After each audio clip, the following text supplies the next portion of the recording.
We got to fly to Da Nang in Vietnam. We landed in Da Nang in Vietnam when there was a rocket attack going on. The enemy would launch these 122 millimeter Russian-made Katyusha rockets at our base, and so that was happening when we got there. I later realized this was not unusual. Occasionally, this is more like harassment-type fire, but it was just as deadly as any other kind of fire. So that was how we arrived in Vietnam in the middle of the night with our flares all around the perimeter, where we had the Stars and Stripes newspaper, which was keep us up to date on things in the world. We'd get letters, but sometimes you'd get 9 letters at once. You know, you'd pick the one with the earliest postmark date from New York or wherever, and we'd work through them that way. There was television at the USO, and reception was okay, and so you could see that occasionally. I was there when Neil Armstrong landed on the moon, and that was in July, right by the time I got there. So we went to the USO to see if we could see it. The reception was just terrible. We couldn't see anything at all. So, but they handed out free hot dogs that day, which was kind of nice. So it was kind of fun. And I should say we had USO shows occasionally.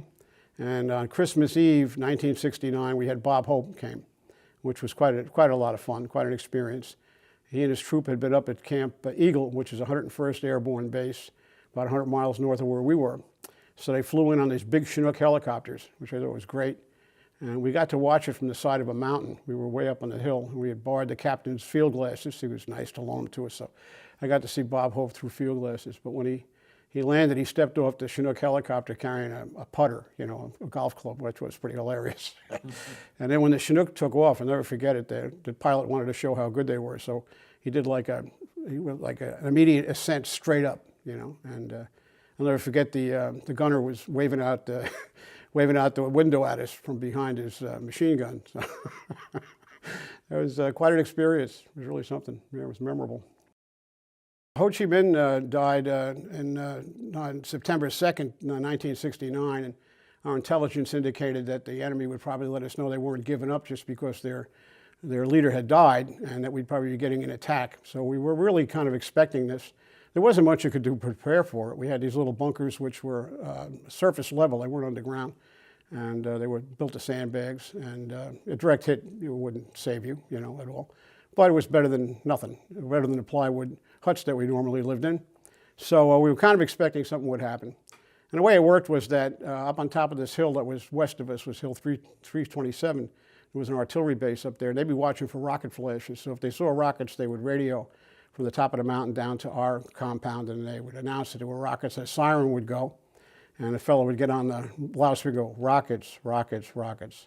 And if he said it slowly, usually there wasn't a big problem. But if he said rockets, rockets, rockets real fast, well, then they probably were definitely on the way. So anyway, we thought we'd probably get an attack, and we did get one, but not until after they had buried Ho Chi Minh up in Hanoi. Brezhnev was there and some other leaders of the communist world. And once that got done, then it was time to pay us back. And so in the early morning hours of the 6th of September, 1969, the base around Da Nang in the 1st Marine Division area was hit by 459 mortar rounds and about 62 rocket rounds. And there were several ground probes at the same time.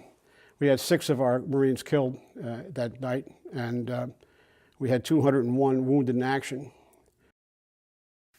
Went to my family's home. It was a little apartment in New York. I got there in the wee hours of the morning, and I went to visit my friends the next day.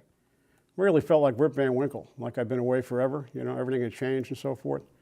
It was really different.